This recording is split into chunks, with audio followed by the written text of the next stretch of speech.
What is going on, guys? Welcome to another edition of, you guessed it, American Sports Network. If it's your first time tuning in to the broadcast, do me a favor. Go ahead on and hit that like button, hit that subscribe button, hit that notification bell up top. Please like and share. Please like and share. Now, with that being said, guys, we are going to jump into some things this morning. We are going to talk about the score with last night's game with the Las Vegas Raiders going against the LA Chargers. We're going to talk about how intense that has become. We also going to talk about how things are not looking so good with the Browns and their performance. We're going to kind of touch on that. And we're going to talk about Bubba Wallace getting his first win, major NASCAR win. We'll touch base on that and just talk about all the sports around the actual world that's going on. So, with that being said, without further ado, let's go on to the first topic.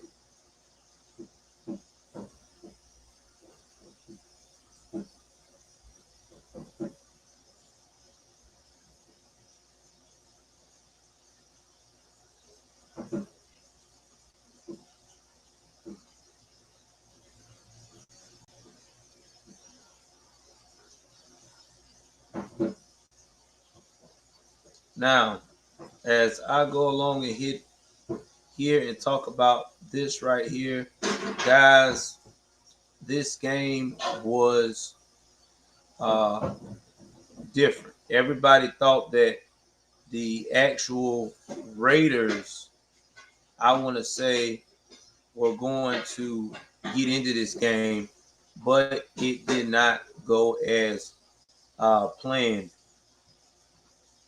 Now, I'm going to give y'all a quick recap of what happened with this game.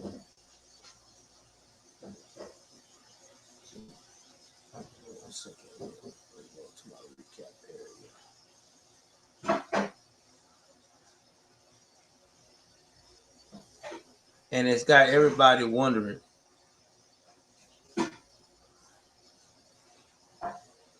could the Los Angeles Chargers be the AFC's West, beat the AFC West? Now, believe it or not, the Los Angeles Chargers appear to be in the driver's seat for the AFC West title.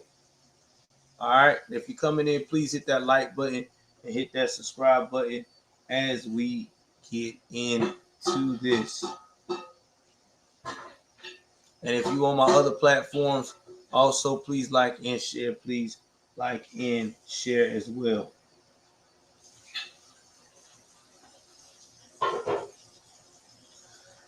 They beat the defending division and AFC champs Kansas City Chiefs last Sunday on the road, and now they stunned the previous unbeaten Las Vegas Raiders 28-14 on Monday night at the SoFi Stadium.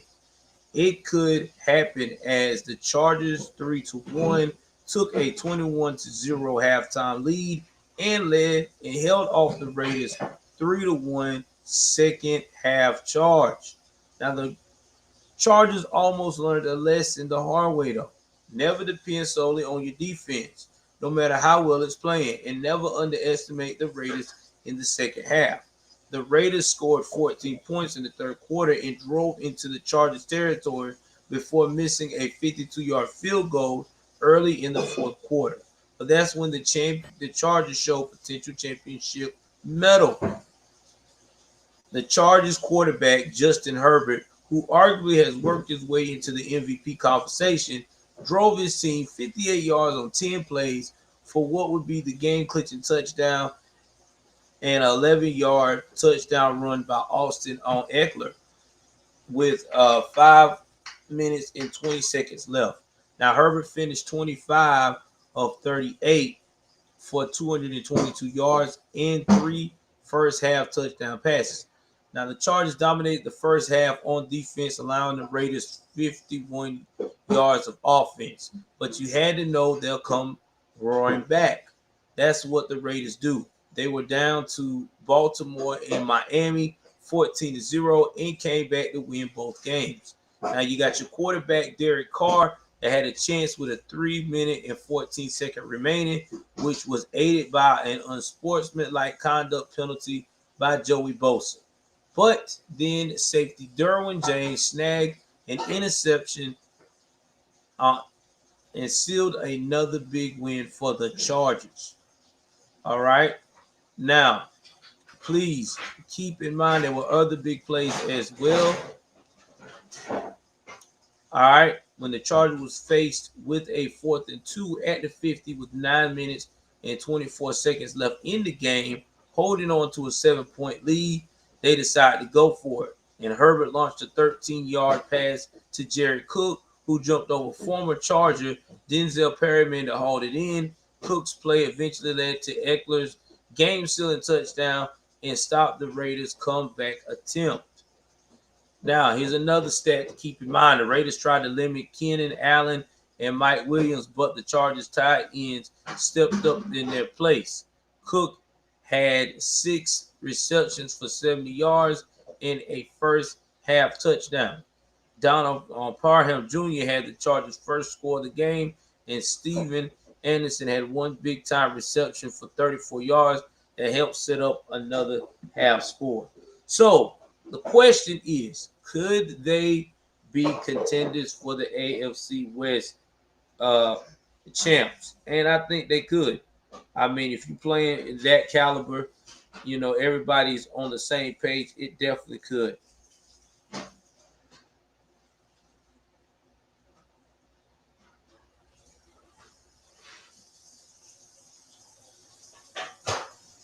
Now, the thing about it is that people got to understand is that this is still early in football. Anything can happen. Y'all know how the football season is. Any given team can get together, and it can be a change out of nowhere. Now, do I feel like that the Chargers are trying to prove something? Yes, they are. I mean, what team wouldn't? I mean, if you've been a team that have had a rough start or was considered average and you got a chance to shine, why not? And they're shining right now in more ways than one. So, again, congratulations to the Los Angeles Chargers, Las Vegas Raiders. I know they'll probably go back to the drawing board and figure it all out. So, let me go up here and let's move along to the rest of the league.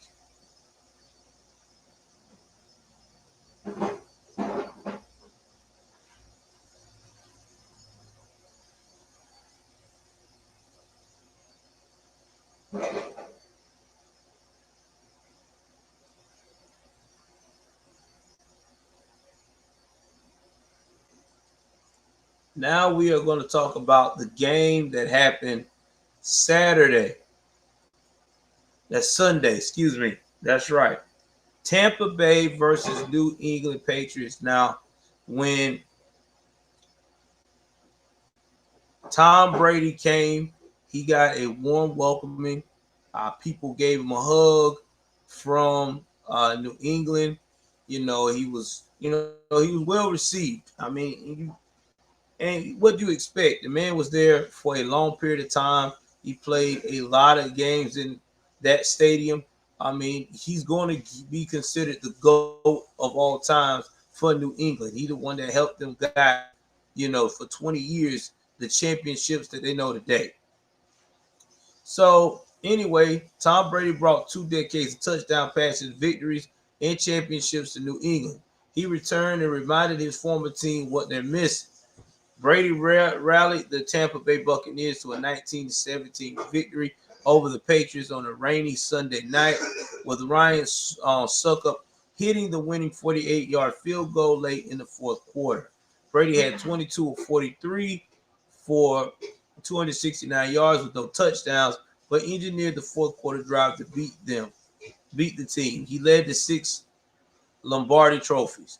Ronald Jones added an 8-yard scoring run for defending Super Bowl champion Tampa Bay 3-1.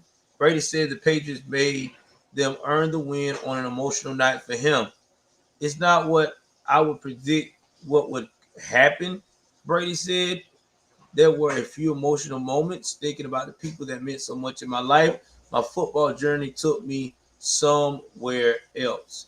And I could tell that, I mean, before I get further into this story, that Brady had nerves out there. I mean, you could tell that when the play started and the way, everything was going, I think that Brady was so caught up in his emotions, being somewhere for 20 something years, okay?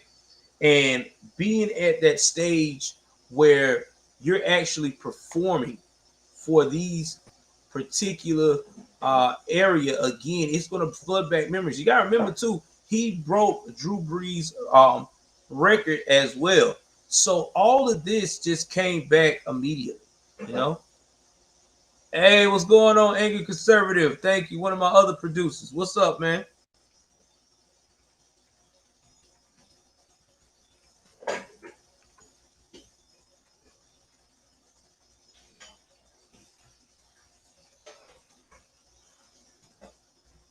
Yeah, man. Got to give love to my boy, Angry Conservative. Thank you, brother. Thank you, thank you, thank you. Appreciate you.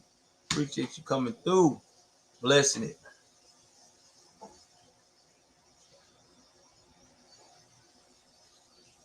So shout out to him. Y'all and support his channel too as well. If you into political information, definitely do that. Because y'all know here we try to be no politics. It's a politics free zone over here. Only time I ever get into something like that, unless it deals with sports itself, with my beliefs. But most of the time, we are political free. Always remember that. 99% of the time. Now, Brady broke Drew Brees' NFL career passing yardage, which I told y'all about, and he became the fourth quarterback with victories against all 32 NFL teams. That means Brees, Brett Favre, and Peyton Manning. In crunch time, when we need a field goal, he got us down the field. Bucs coach Bruce Arians said he wasn't going to make any mistakes that cost us the game. New England had a chance to win, but Nick Foles' 56-yard field goal try hit the left upright with less than a minute to play. The Patriots are 1 out of 3 for the first time since 2001. Bill Belichick dropped to 8-12 since Brady left New England. The Bucs won this game, Aaron said. Everyone wanted to make this Brady versus Belichick. I don't think Bill took a snap. Belichick said nothing Brady did surprised him. We win against Tom Brady every day in practice defensively, Belichick said. So it's not like we never seen Tom Brady before. Patriots rookie Mac Jones finished 31 of 40 and 275 yards, and he had 2 touchdowns. I have a long way to go, and I just try to put my best foot forward every day, and all want to win. All we want to win. We all want to win, basically. The Buccaneers were hurt by multiple mistakes on defense and spotty specialty teams play marked by poor punts and missed early field goal and costly penalties, which I say again was due to nerves. I can just tell everybody was nervous. But Tampa Bay was able to come up with timely plays to stay in the game, with Antoine Winfield Jr. forcing a fumble by J.J. Taylor and was recovered by Richard Sherman. Shout out to Richard Sherman. Playing his first game since signing a one-year deal last week to throw a promising drive early in the third quarter. Now, it's down 17-16. Brady and the Buccaneers took over on their own 25 and needed just 7-play drive to the Patriots 30 after Antonio Brown failed to hang onto a pass in the end zone. Succop calmly connected on a 48-yarder with 2 minutes and 2 seconds left, leading 7-6. The Patriots punted, and Matt Slater appeared to recover a fumble by Jaden Mickens. but an unsportsmanlike conduct penalty on Slater negated the play. The Bucks took over and finished an 8-play, 52-yard drive with an 8-yard scoring run by Ronald Jones. Now, the Patriots responded on the next possession using 6 straight completions by Jones to drive the Bucks one. Now, Jones then found Jonas Smith in the back of the end zone for the put in the Patriots back in front 14-13. So it was like a back and forth. Then you got Tampa matched the Patriots 8 on the ensuing drive before being forced to settle for Succop's third field goal to make it 16-14. Then New England took back over with the lead again with 7 minutes, 58 seconds left in the game and quickly moved down the field, getting into the red zone on a trick play that ended with the receiver Jacoby Myers throwing a 30-yard pass to Nelson Aguilar. The drive stalled there, and the Patriots nudged back in front 17-16 on Nick Folk's 27-yard field goal. Brady was welcomed with cheers during the pregame before taking the field to a stream of boos on the Buccaneers' drive of the night. Some cheers returned on the offensive series of the night when he completed a 28-yard pass to Mike Evans to surpass Drew Brees' mark of 80,358 yards to become the NFL career passing leader in the regular season. The pass helped set up a 29-yard field goal to put the Bucks in front 3-0. Tampa Bay's defense dialed up the pressure on Jones on the Patriots' next drive. Linebacker Devin White got a free run at Jones up the middle, forcing him to hurry a pass that was tipped by Ross Crockrell and intercepted by Winfield. So again, there were some mistakes, but this is just what happens when you get nerves. Now, there was some injuries. Davis III was helped off the field for the Buccaneers in the second quarter. He got a quad injury. He did not return. And Winfield went into the locker room on the fourth quarter to be evaluated for a concussion. On the Patriots defensive end, Henry Anderson left the game in the second quarter with a chest injury, and he did not return. And running back Damon Harris was shaken up after a hit in the second quarter, but able to return. Defensive back Cody Davis left the game in the third quarter with a knee injury, and Jonathan Jones left the game late in the fourth quarter. So we got the Buccaneers going to host the Dolphins. We already know we'll win that.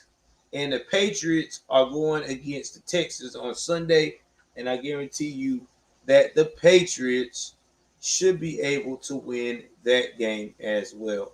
So, thanks, bro.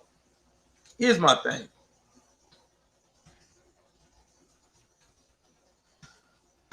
When I look at this and I hear about what's going on, in my personal opinion, with the whole assessment of this game, I just say that Brady did play his best because of nerves.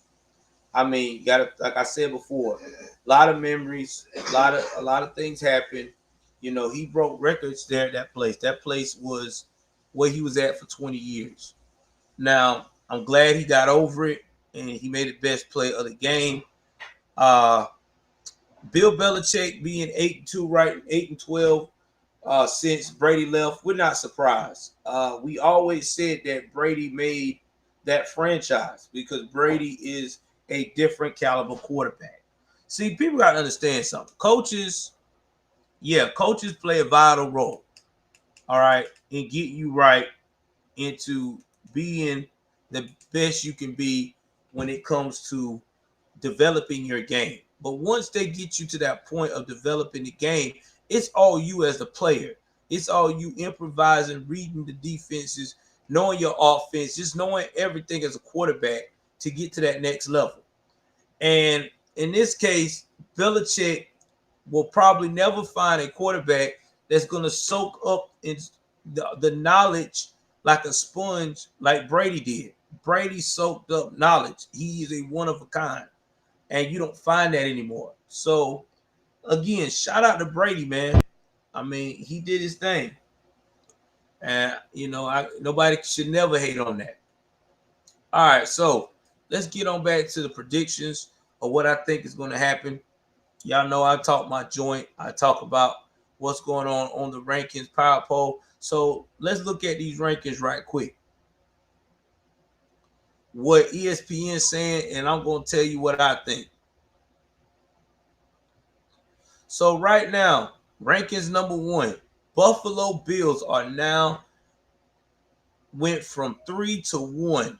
And you know why they went number 1? Because of defense dominance. Now, why is this a shock per ESPN? They said the fact that Bills defense is playing well is not surprising, but it's the numbers that the unit has put up that couldn't have been expected. Buffalo has forced 3 or more turnovers in each of the past 3 games and has held 2 opponents scoreless in 4 games, including a 40-0 win against Houston on Sunday.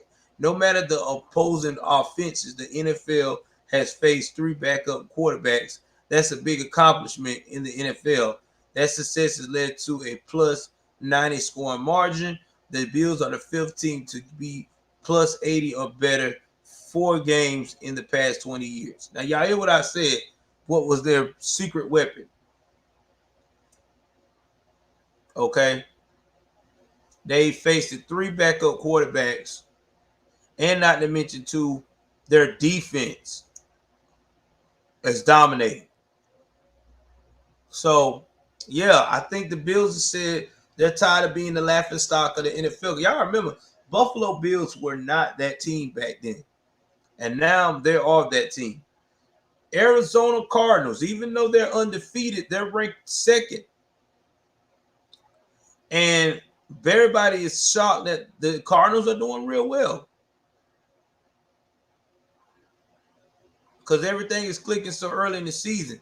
The offense added some important pieces this season. It was expected that they would all gel, but for all of it to come together and to be undefeated, lead the NFC West, have one of the best offenses in the league, and early MVP candidate as My name is Giancarlo Esposito, and I'm preparing to bring you my most monstrous villain yet.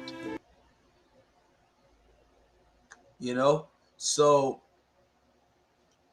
the early messing of everything is as good of a scenario as it can get for the Cardinals. So shout out to Arizona, man. Like, this year is their year. They may actually do something. You know what I mean? Now, Los Angeles Rams dropped. They were number 1, but now they are number 3. I don't know why they're number 3. Maybe it's because of the last game, but in his 5th NFL season, Cooper Kupp has established himself as quarterback Matthew Stafford's favorite target, and has exploded to become one of the top receivers in the league. Now, entering Monday night, Kupp leads the NFL with 5 receiving touchdowns and ranks 3rd with 431 receiving yards. Kupp has also been targeted a league high 46 times, catching 30 passes. Kupp was expected to be a top performer in the Rams offense, but few could have predicted that he would be among the most productive receivers in the league. So shout out to wide receiver Cooper Kupp. Tampa Bay went from being ranked number 2 to now they're number 4. And that's because of the injuries, okay? You know, and this ain't nothing that Brady has ever faced before. He's been with teams that had a lot of injuries. The look has changed quickly with all 3 starting cornerbacks potentially out now after Carlton Davis left this week 4 win against the Patriots with a quad injury. In addition, Jason Pierre-Paul have missed a couple of games with a rib fracture, and now you got Antoine Winfrey Jr., who's got to end in that concussion protocol. So it's bad. Number 5. Now, Green Bay dropped to 5 to 3 to 1. This biggest surprise is the offense line holding up. And it's because they also got a lot of injuries as well. And the reason why they said offensive line holding up, because they left tackle David Bakatari is recovering from an ACL surgery. They got Pro Bowl G. Elgin Jenkins, he missed the past 2 games with a knee injury. And then you got the Packers held their own with experienced linemen, Billy Turner, 2 rookies at the center, right guard, which is Josh Myers, Royce Newman, and they got second-year pro at left tackle and left guard, Josh Nijman and John Ryan. So, it's just a shock that you got such a young amount of people, and yet, these guys are doing what they're supposed to do. Cleveland Brown is still at number 6. The defense has come together. Now people are starting to say that that this is going to be a very interesting lineup. With the talent they have upgraded, but I think they'll be fine. Baltimore Ravens is still at number 7. They're 3-1, and Lamar Jackson is ranking in the top half of the NFL. Okay. And even though they have some injuries themselves, he is still up there as one of getting out there along with the elites. Dallas Cowboys, they went from 14-8 now, 3-1. Everybody's surprised at the defense. Their defense has stepped up, doing what they're supposed to do. Los Angeles Chargers are 3-1. They're still number 9. Everybody talking about Asante Samuel, okay? Nobody knew exactly what they were getting when Samuel was drafted with the 47th pick. He's not his dad, but he has surprised just about everyone with interceptions in consecutive games. He's just the dude, just a defensive savage. When you get somebody that can definitely, as cornerback, to intercept like that, that's dangerous. And now, who was ranked number 5 but fell to 10 with the Las Vegas Raiders. I mean, they still got a decent defense, all right, but they just got outdueled by the Los Angeles Chargers last night. Okay. For the first time ever, the Kansas City Chiefs are ranked 11. They're out of the top 10. Carolina Panthers are still they ain't budged. They're at 12. Sam Darnold is still considered a decent quarterback. He still lead in rushing touchdowns. Seattle Seahawks, they increased. They were ranked number 17. They're now number 13. Denver Broncos fell.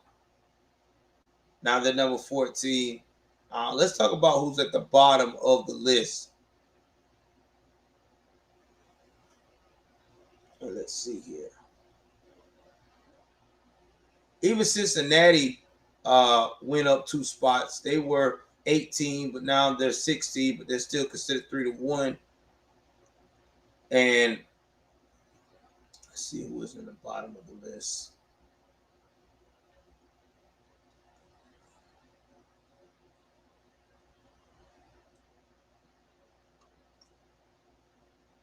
You guessed it, the Jacksonville Jaguars. And speaking of the Jacksonville Jaguars, let's talk about Urban Meyer's crazy apology he gave. So if y'all didn't know this, I'm not going to play it on here. Y'all probably have seen the pictures. Urban Meyer was basically out visiting some of his old buddies, okay, and everything else. And there was a video of young girls, college girls, okay, all over Urban Meyer. Now, y'all, let me tell y'all something. And this is not sports related. This is just talking from a man's point of view. Young girls, especially college girls, they like older men like Urban Meyer that's got money, that is considered to be a celebrity figure, because they know that guys like that are loaded, right? Okay, Urban Meyer has made some good money in his days in college coaching. I mean, you make more money, all right, in college coaching than you do NFL. You never hear nobody say, Oh yeah, I make more money as an NFL coach than I do a freaking what they call that coach? College coach. You never hear that. The college coaches makes money, okay? They make a lot of money. And because they make so much money, all right, they have to carry themselves at a standard. And see, this is why Urban Myers knew he had to apologize, because your team is not doing that well. You're the bottom of the league. Y'all haven't won a game. You got the number one draft pick on your team leading as a quarterback, and he's not producing. But let's jump into this apology right quick and tell you what Urban Meyer is saying. He said, what happens in Ohio stays in Ohio, right? Nope, not quite. Now, the video photos of Jaguars head coach Urban Meyer surfaced over the weekend with the Jaguars head coach caught in a, shall we say, compromised position with a younger girl at the bar. Let's see if I can share this.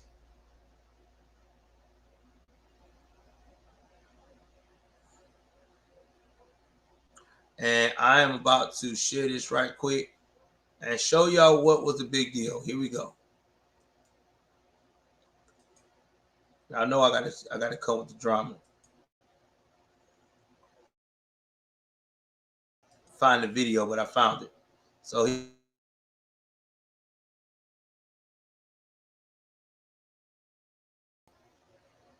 and this was tweeted by dude in Texas. All right, I'm about to put the sound up.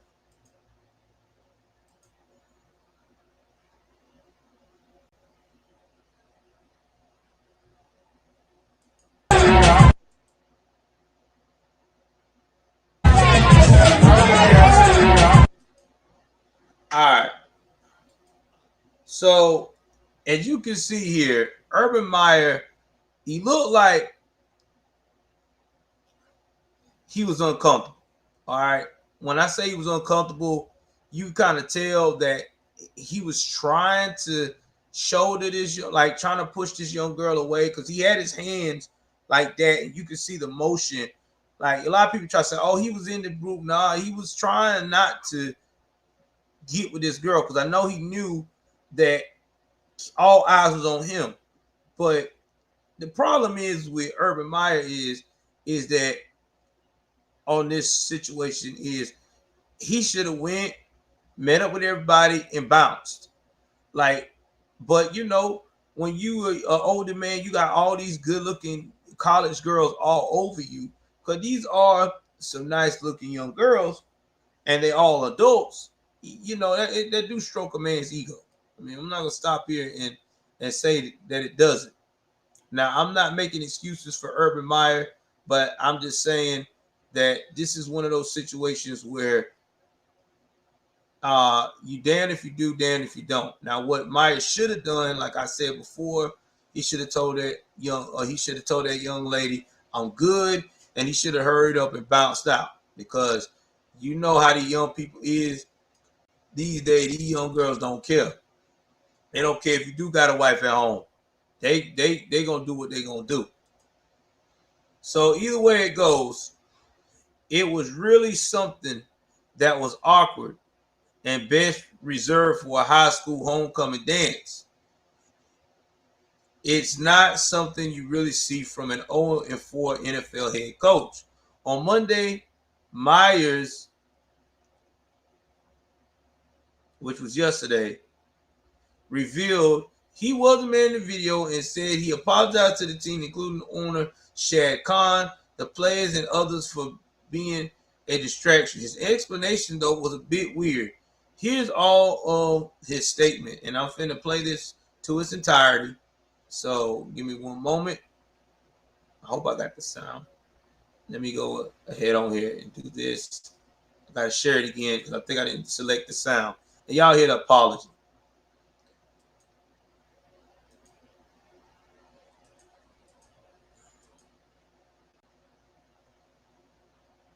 Oh, that's not what I wanted to do.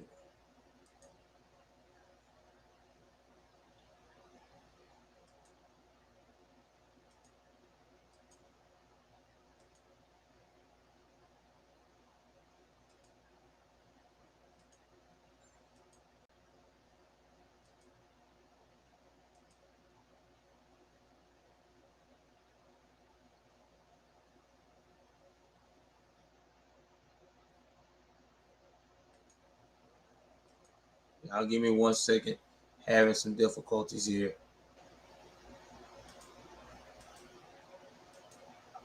So I keep forgetting to hit the sound.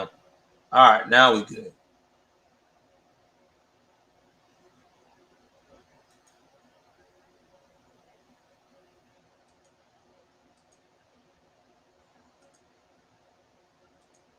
I'm gonna get it together one day. Hold on, y'all. Now we got it. All right, so let's go and jump into this joint. Yeah, I just apologize to the team and staff and for being a distraction, just stupid. Um, and so I explained everything that happened and owned it, and just stupid. Should not have myself in that kind of position. Urban, did you fly back with the team, or did you stay in? No, I stayed to see the grandkids, and we all went to dinner that night at the restaurant, and then there's a big group next to our restaurant. They wanted me to come over and take pictures, and I did. And they were trying to pull me out on a dance floor, screwing around, and I should have left. How did the team react? I mean, they're probably pretty reactionary, or how did they take it? Your apology? Well, I've always been so defensive of them. I remember when Trevor told me he was going to go to Vegas for his bachelor party. I mean, I was just, my gosh, man, be careful and surround yourself, and because I've seen this happen, and I just, so the team. I spoke to a bunch of leaders one-on-one. Spoke to all the players. They're good. They were focused on Tennessee, and I apologized again for being a distraction. And a coach should not be a distraction. How about your family? Did you feel a need to apologize to your family? Yeah, of course I did. Yeah, that's not me, and that's oh yeah, they were upset. Have you talked to Shad Khan about it, and what was that conversation like? I did talk to Shad, and very supportive, and Trent, I talked to him obviously at length. Right when I got that phone call that night, the next night. This is after.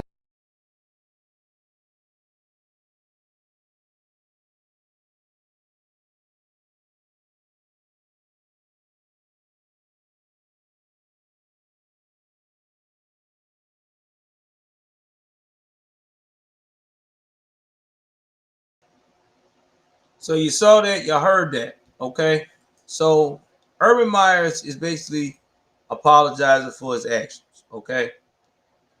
And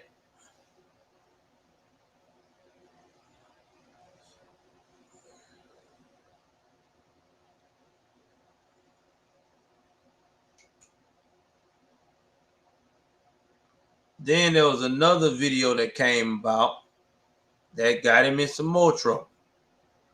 Yeah. I tell you, man, sometimes you just gotta watch what you're doing. And here's this video.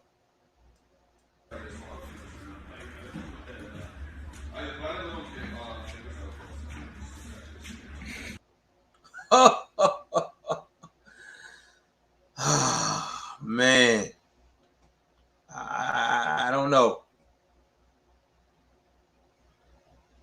Now, he talked about, that Thursday night the Jaguars lost the Bengals on the last second kick. Friday night he goes out to dinner with Karen kids, stays out to party with people he seemingly knows. Maya's wife, Shelly, tweeted in response to Maya's heading out on Friday night as she was home babysitting while the coach spent time with friends in the bar. And he's got a nice looking wife. I mean, they show the pictures and stuff like that.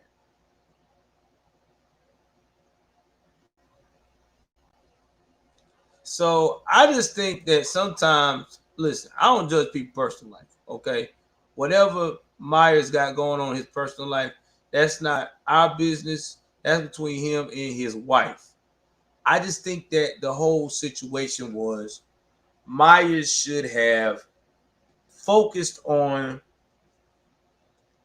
trying to get the team right for this loss.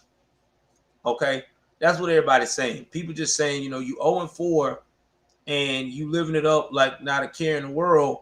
You're supposed to be one of the greatest college football coaches that ever walked on a field, and now you're taking on an NFL. You're supposed to have that same formula and focus on that. And I just don't think, personally, the attitude I'm getting from Urban Meyer, I don't think Urban Meyer wants to be an NFL coach at this point. I really don't, man. I mean, you can just feel the energy. The energy is just off with that dude.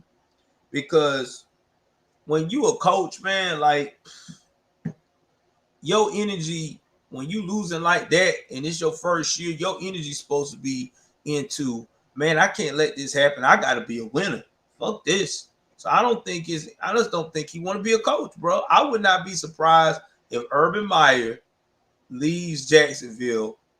I give it by the end of this season. I don't know what it is over there, man. Jacksonville can't keep no coaches. They just can't get right over there, man. I don't know, man. Their front office just bugged. For real, for real.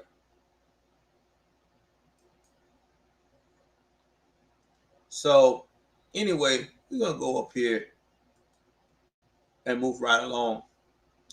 Since we got Urban Meyer out of the way, we are going to move on to some other things. 1 second. Got to refresh my notes. If y'all loving the channel right now, please hit that like button, hit that subscribe button, hit that notification bell up top. Please like and share. Please like and share.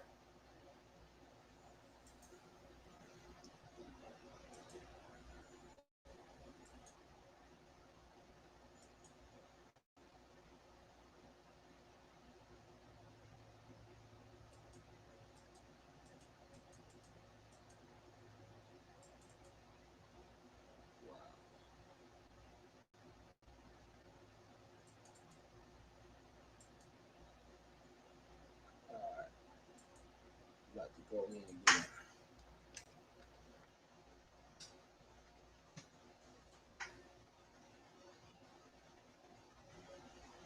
So enough about that. We're going to jump into what is going on in the NBA.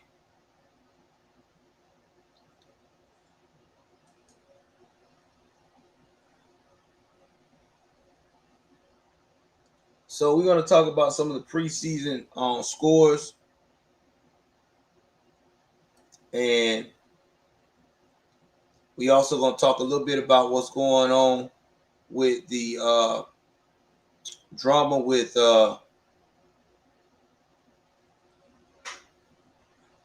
Ben Simmons. So let's go ahead on and let's jump into the scores.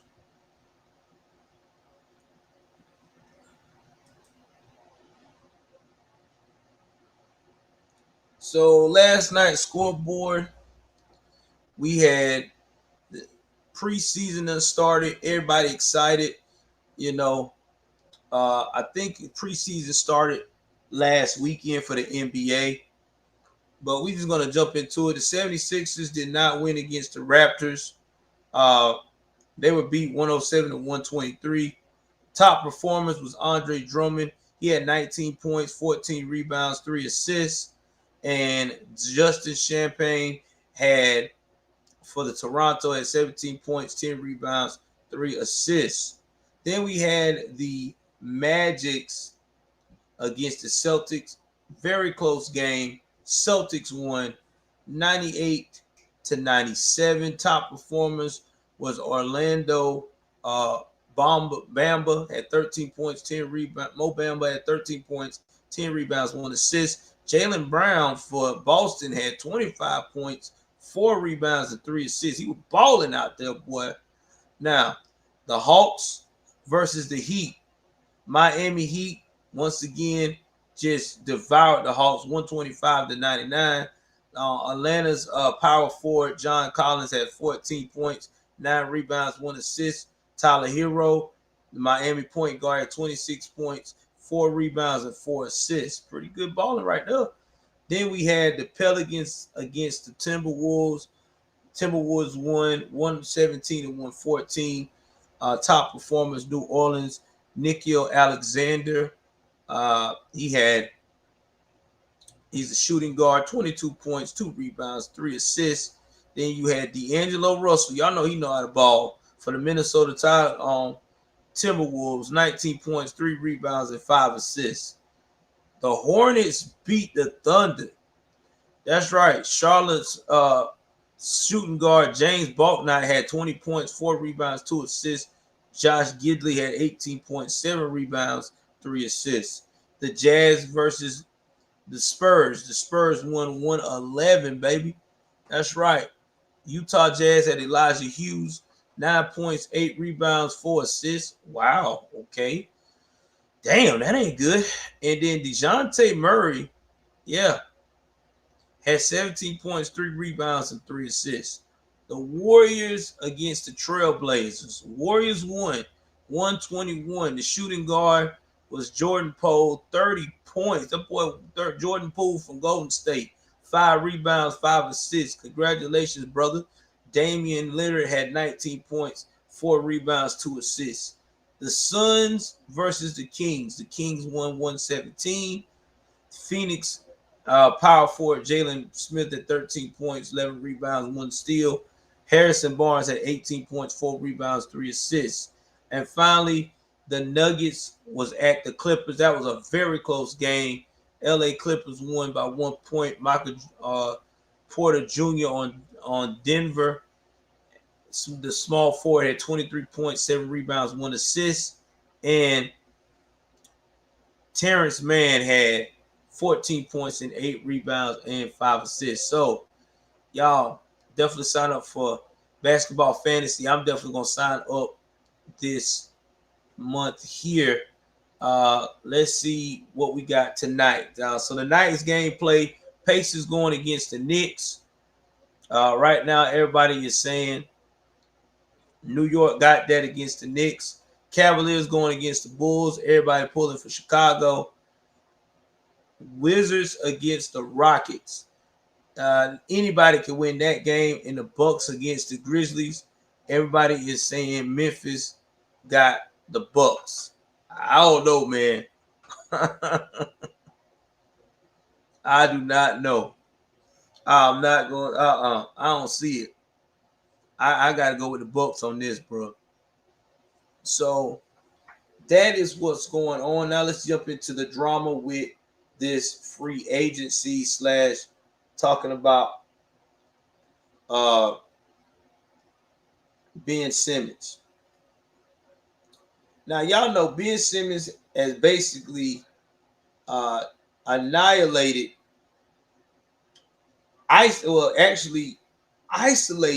himself from the 76ers. Now, before the preseason started, the guys tried to come and talk to Ben Simmons. Ben didn't even want to talk to them boys. Like, this is how serious this done got with Ben Simmons. Ben Simmons and the Philadelphia 76ers remain at an impasse. They have no movement since Philadelphia was eliminated in the second round of the playoffs by the Atlanta Hawks in June. Simmons, who is under contract for 4 more seasons, he wants to be traded. The 76ers would like to trade him, but only for a return they believe is commensurate with how they value the 25-year-old, 3-time All-Star and 2-time All-Defense selection. But I told y'all, even though he got all of those stats, there's one problem I'm having with Ben Simmons. He don't know how to shoot. He really don't. I mean, the dude is a great defender, but he ain't no offenses. His offense sucks. It really does. And I don't see nobody paying all that money for somebody who defensively great, but they can't produce nothing on offense. They ain't trying to hear that. Now, sources previously told ESPN Adrian Wojnarowski that Simmons has sought a trade out of Philadelphia, and that Simon's agent, Clutch Sports, y'all know who everybody got him, CEO Rich Paul and Sixers management, have met early in the offseason. Simmons has yet to report to camp ahead of the team's first preseason game against the Toronto Raptors. We're in it for the long haul, a source close to Simmons told ESPN Ramona Shelburne.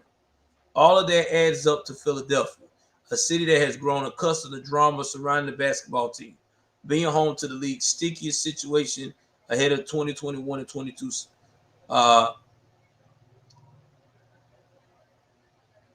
situation. Now, since preseason has started,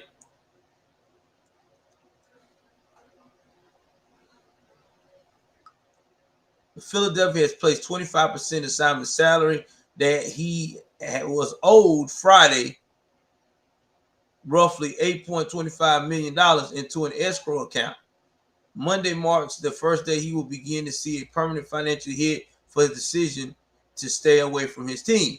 Beginning with Monday's game against the Raptors, the Sixers plan to fine Simmons for every game, both preseason and regular season, that he is away from the team. For each game missed, Philadelphia will deduct roughly $360,000 from the $8.25 million placed in escrow.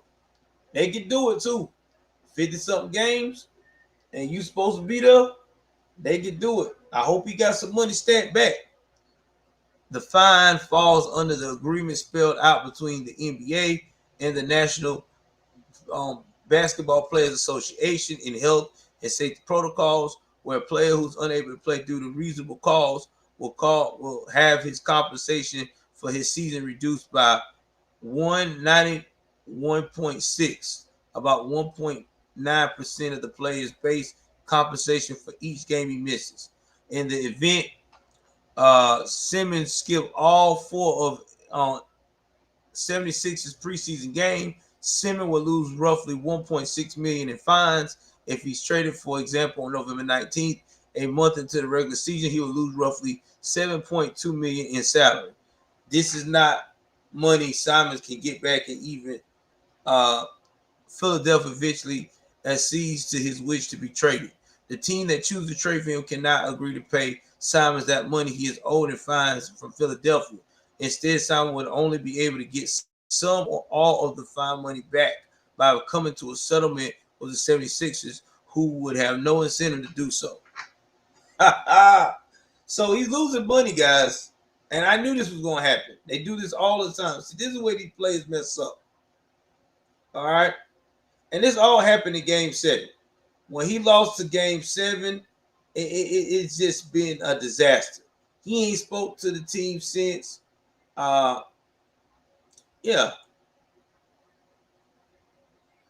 And when they asked Doc Rivers, did he see him coming back for the season, Doc talked very dry. So when you got a player like Ben Simmons who think, I know my worth, I done had all these awards for being defensive player, y'all need me.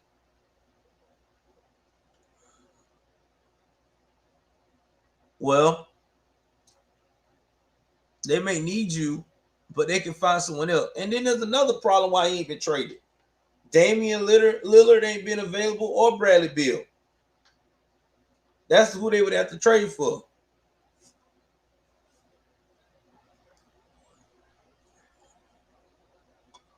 So right now,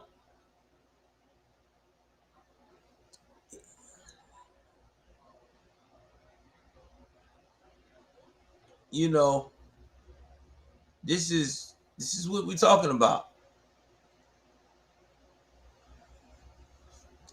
And he's probably saying to himself, y'all need me more than I need you. Well, this is what's going to happen, man. You're going to lose a lot of money. I wouldn't be losing stuff. Listen, just do like everybody else. Suck it up, man. Play with the team. You want to leave. They respect why you want to leave. Play with the team. Help them out. Wait till somebody comes available and go. You got to handle your business like a grown man. But sitting there whining and having a tantrum losing all that money for you about to lose $8.25 million whole season if you don't play. All because you just want to be stubborn, I guess, to get traded. Sometimes you just gotta be a man. Oh, you young folks, man, they don't understand, Lord. They don't understand. One day they will, but they don't. They do not. So that's what's going on with the Ben Simmons situation. We'll keep you posted. Now let's talk about MLB. What's going on in that department?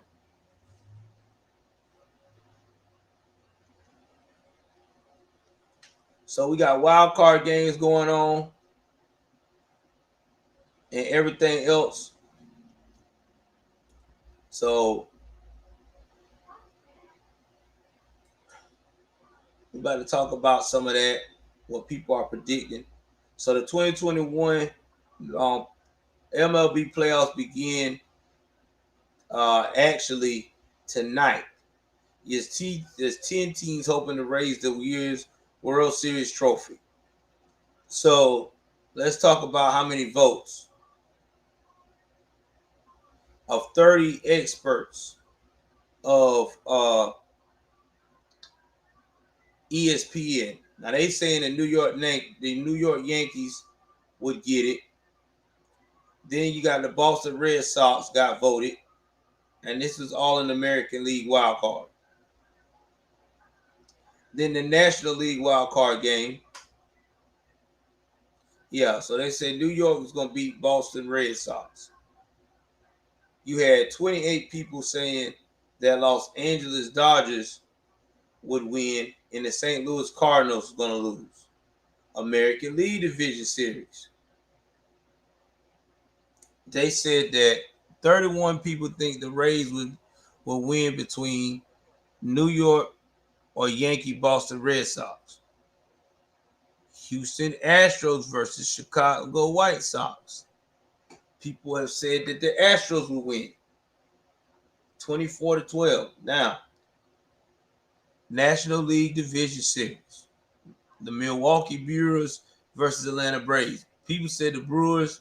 Other people said 11 said Braves. I'm going with Braves. Braves is in it to win it this year. That's how I feel. San Francisco versus St. Louis Cardinals or Los Angeles Dodgers winning. 19 people said I'm with it. I'm with the Dodgers. 14 said the Giants. 1 said the Cardinals. American League Championship Series. Everybody's saying either Astros or Rays is a toss-up, White Sox, or the Yankees.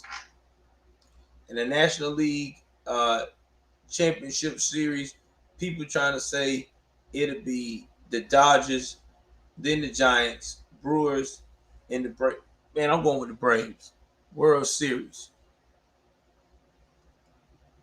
Everybody said Braves got a 1 chance, and everybody saying Dodgers is the most highly favored. So, shout out to the picks. I will tell y'all the schedule tonight for MLB because we're really into the season now.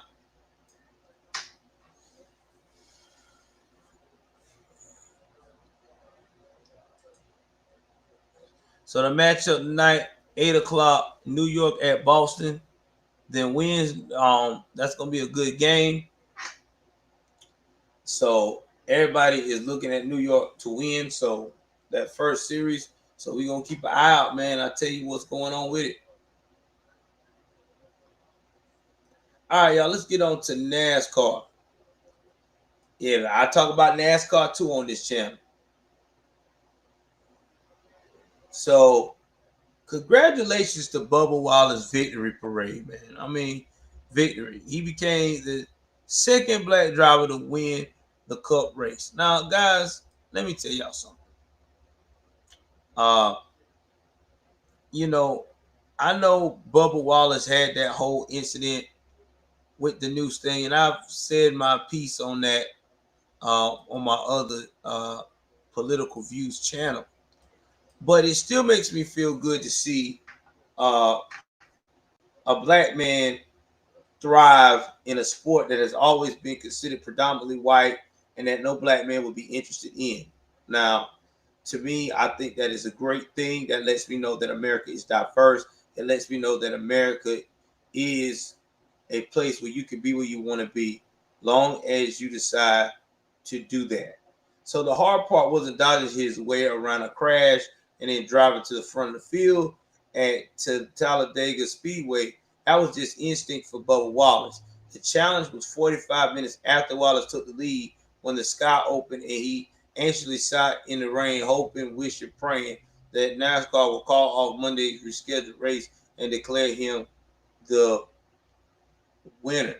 With the crowd gathering behind his pit, stand chanting in support, one man told his 6-year-old son, clad in Wallace's shirt and jumping up and down along the fence, that he was witnessing history.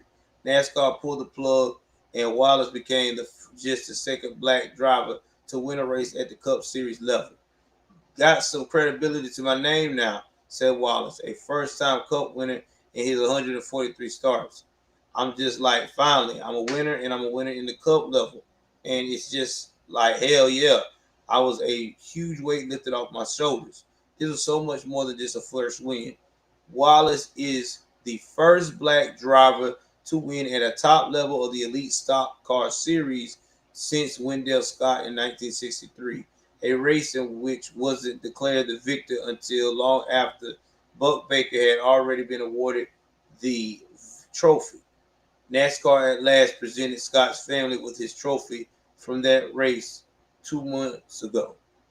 You can't swim standing on the bank, tweeted Walter Scott Sr., who is Scott's grandson. Rest in peace, Wendell Scott. Congratulations at Bubba Wallace. A second post showed his grandfather leaning against a car and read, Papa was there the whole time chilling in the rain. Wallace's victory garnered praise from a range of voices on social media, including Bill Lester, a black driver who raced intermittently in NASCAR like from 1999 through a Truck Series start and at this point, this season. Ryan Tannehill. He's my favorite of those three. Yeah, we Sam fought for a Darnold's long my favorite time. of those three, fantasy-wise. I could make the case for Daniel Jones. All right, I don't know why that was playing. So, either way it goes,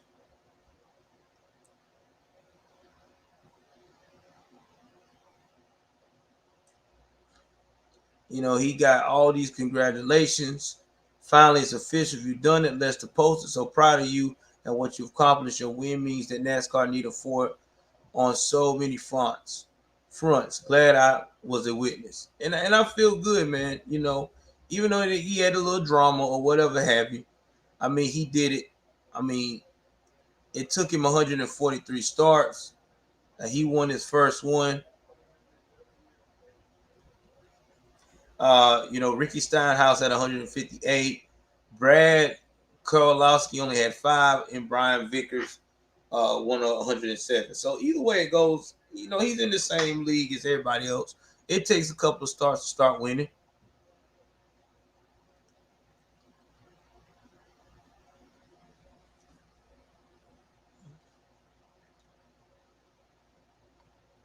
So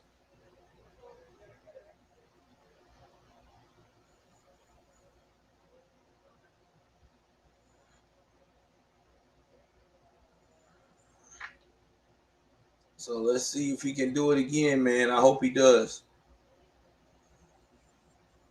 I hope he does.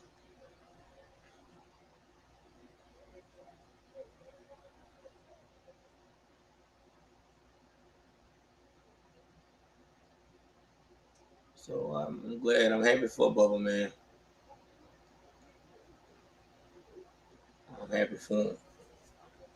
So with that being said, guys, trying to make sure I got anything else to talk to y'all about.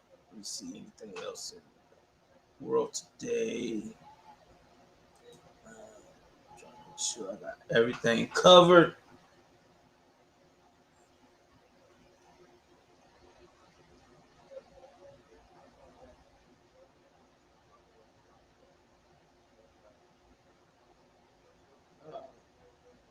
Everybody talking about the John Jones arrest, and I'll probably get more on that tomorrow.